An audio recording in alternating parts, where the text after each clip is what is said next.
Welcome back to another episode of Limitless MD. I'm your host, Vikram Raya, and today we have Beth Lachance. Did I pronounce it correctly? Oh, yes, you did. Thank you. Okay, great.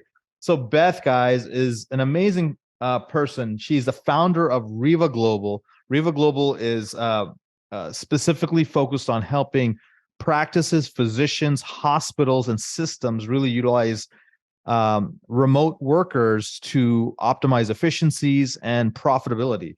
And she started off as an elite athlete in Division I gymnast, and at the University of Florida has worked in multiple industries as device, pharmaceutical, sales, and has eventually come full circle and started REVA Global. What if you could reclaim hours of free time each week, create legacy building wealth, and devote more energy to your passion projects without giving up on your career as a life-saving MD?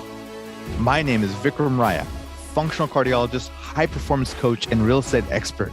And I'm here to give you the tools, strategies, and solutions you need to transform your life so you can unlock your limitless potential and achieve greatness, all the while freeing up your precious time.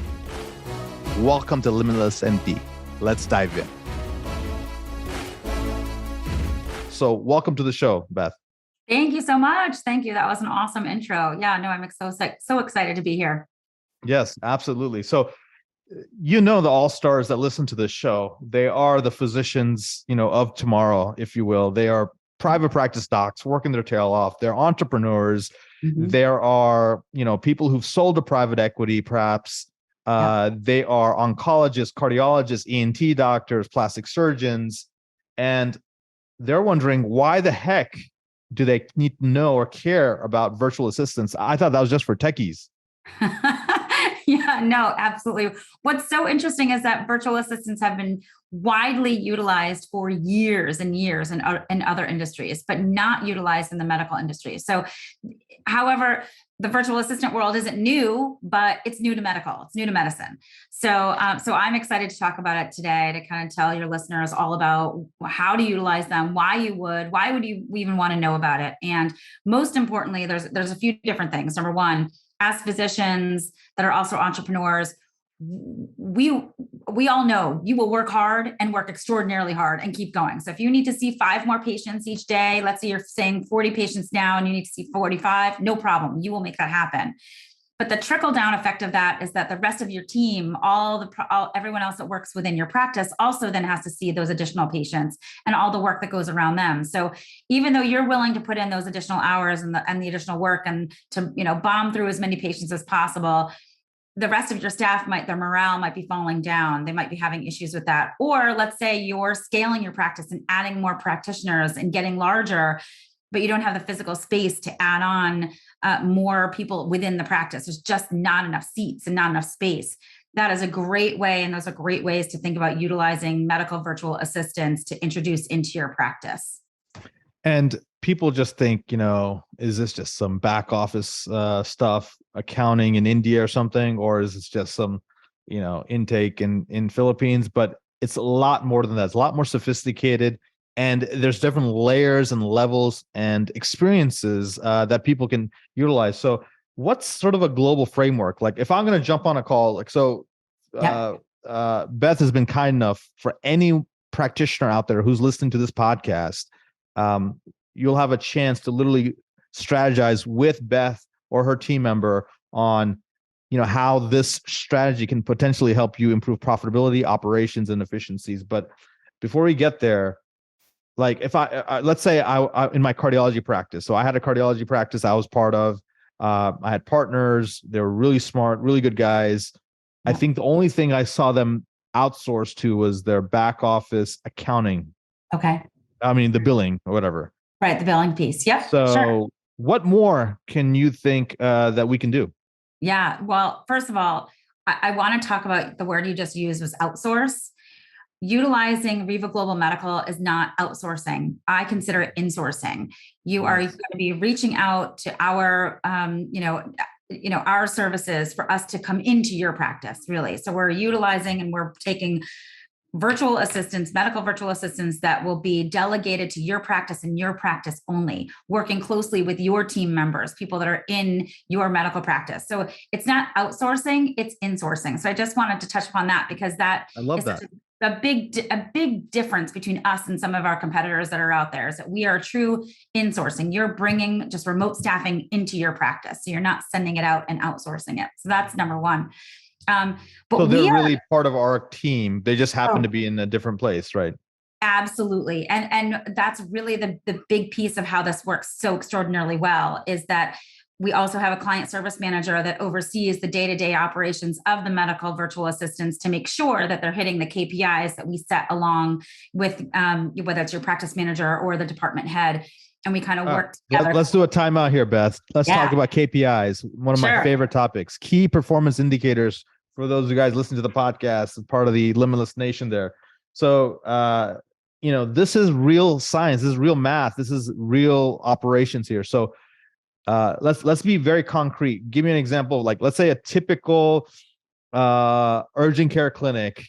Sure. And they're crushing it. They see a lot of patients are making $2 to $3 million of revenue a year. Sure. Why would they even need you? Oh gosh, well, they would probably need us in multiple departments. Number one, if they're crushing it, their phones are ringing off the hook, and that means that their voicemails are getting full, or patients are waiting too long on hold, or they're being funneled through a phone tree, so that we can be utilized as remote virtual staffing to pick up the phones. So we're really virtual receptionists, if you will. So picking up the phones, making sure that patients are immediately touched that way, instead of going through a phone tree or ending up in someone's voicemail, right? So that high touch component that a lot of people crave, which is sometimes lacking in medicine, we'd get that back in. Okay, good. What else?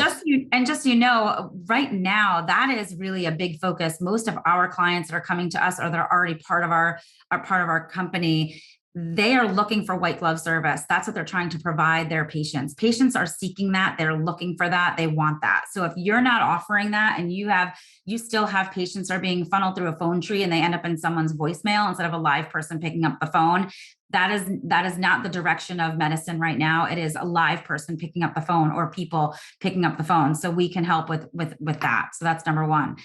Another place where we're highly utilized is full new patient intakes.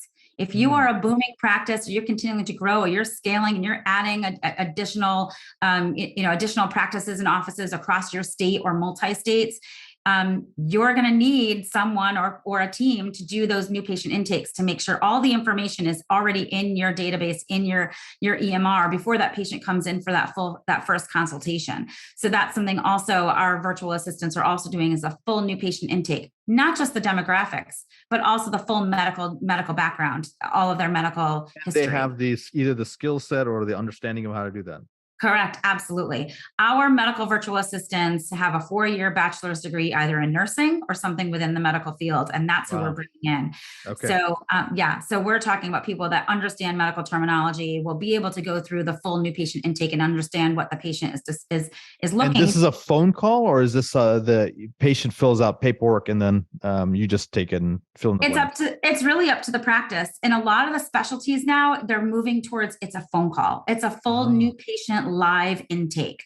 And that is to ensure that we're getting all of the information into the EMR, because what happens is you send the patient a packet, either you email it to them, they never download it, they never print it out, and they show up to that patient and put that new patient consult appointment without any of the information, right? And then that's a waste of your time in the practice. It also sets back the schedule within the practice. And in a lot of cases now, physicians won't even see that patient because they haven't had an opportunity to look over, especially if they're within a specialty, they haven't had an opportunity to really look over some of the information that they need to before they sit down with that patient. So now they're in so many levels, it has messed up what happens in the day-to-day of the practice. So the practice can decide, do we want it live? Do you want a full new patient intake done live with someone? And all of that information is directly put into the EMR. And then if there's any additional, many times there's consent forms that needs to be sent to the new patient. The VA can also send them all the consent forms, can make sure that those consent forms are signed and all taken care of, and everything is there for that new patient consult. So there's a lot that can happen right there that won't involve someone sitting in your practice. That can all be done well before that patient comes in for that new patient appointment. So then it's really, I'm all about experiences. In fact, for both my companies, one, the real estate side, we have this under like sort of code word, the Ritz Carlton, effect we want to do, and we Yeah. really want to make them feel like that. And then, I can't use the same hotel chains for my other company. I use Four Seasons, but same concept, right? So Yeah. and if you do a lot of this stuff, a lot of the friction or the frustration patients experience is sort of addressed. And you mentioned white glove, like you would think you'd have to pay more for white glove, but perhaps we can pay less and achieve white glove and streamline the process. And since they're going to be inputting into your EMR, it's not lost information or not double work. Correct. That, and it takes the burden off your existing staff. We all know that right now it's a tough market, right? You do not want to lose your good people, and your good people are being overloaded and overworked in many ways, just because it's just the way things are right now, right? So if you want to keep your people and you want to make sure that they stay, this is one of the ways to help them, is to find out what tasks are they doing that they don't necessarily like to do? What are the tasks that are really technically beneath their pay grade, and they're not doing the tasks that they should be at their pay grade, right? And what can be delegated? And that's where the medical virtual assistants come in. They're not coming into the practice to take jobs away. They're coming in practice to enhance the roles and the people that are already there.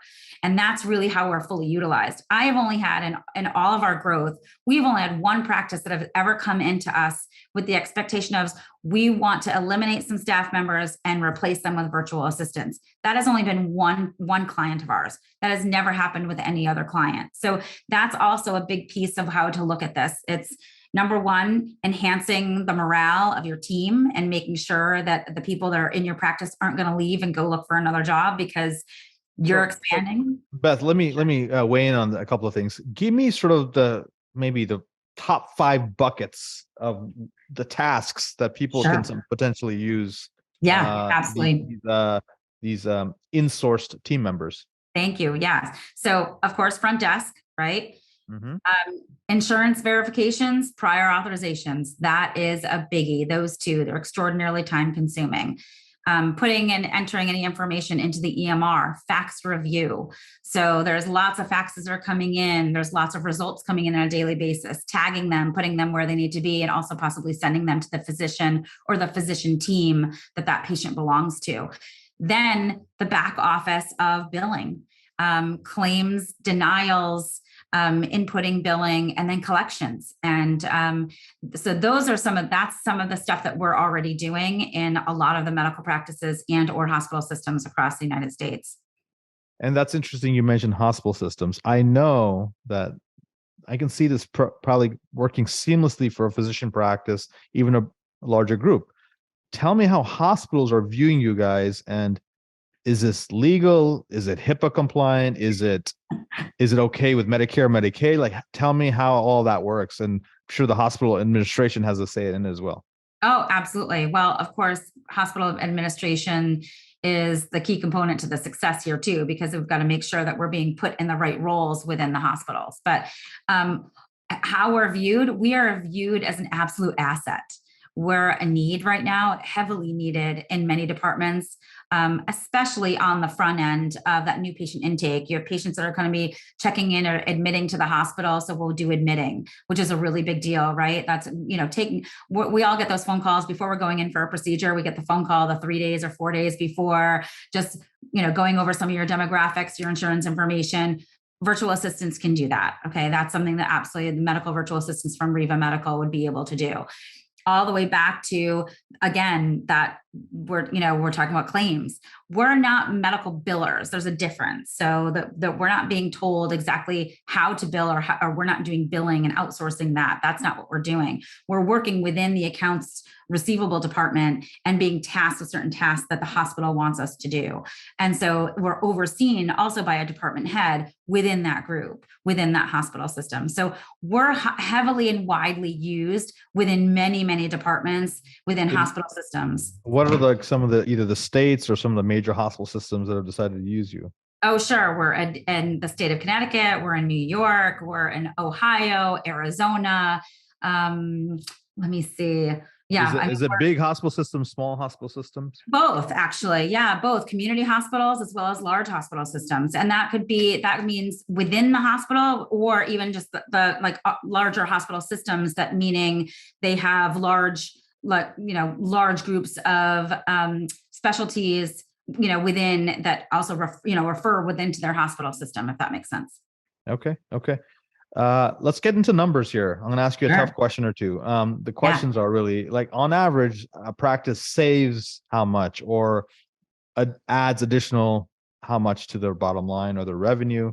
Sure. Great question. So let's talk about how much can it possibly save, right? So we all know hiring, and especially in today's staffing shortages, we're having to pay a lot more for your average employee. Let's say you need a front desk person, right? They don't need to have a bachelor's degree, yet you're paying somebody without a bachelor's degree upwards of 25 to possibly $35 an hour to pick up your phones, right?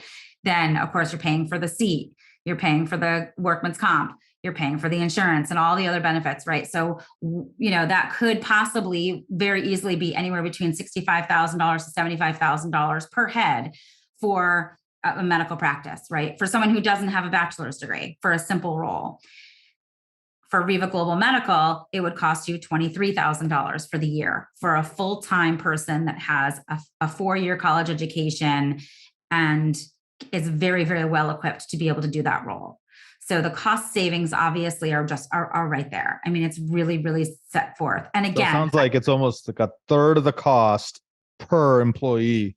Yes. And for some of these roles, obviously the high level roles are going to stay on the US with in-person hire, but correct. for a lot of these things can be really the savings can add up. The savings add up in a very big way. And also, we're being brought in as a professional service. So we're a professional service fee flat. That's all. And so there's no additional, you're not having to cover workman's comp, you're not covering insurance, you're not having to do all the additional taxes, all of that, none of that. Is this a 1099? No, because technically you're paying our company and it's a service. So we're a professional service provider. Okay. So it's like an invoice. That's it. Correct. You get an invoice. We charge either a credit card or we're given a PO, and then we're paid through ACH or check. And yeah, so it's tagged differently, by the accounting team, within the medical practice, because it's a professional service. And people, let's say, is there a long-term commitment, or can this be turned on and off as needed? No, what we have found is I don't like to lock someone into a long contract if they're not happy, or this doesn't suit them, or if they decide to go in a totally different direction, but they've decided to add on and bring in some more additional in-house staff. So our contract is basically month to month. Wow. However, what I've seen, what works out really well is a long-term relationship.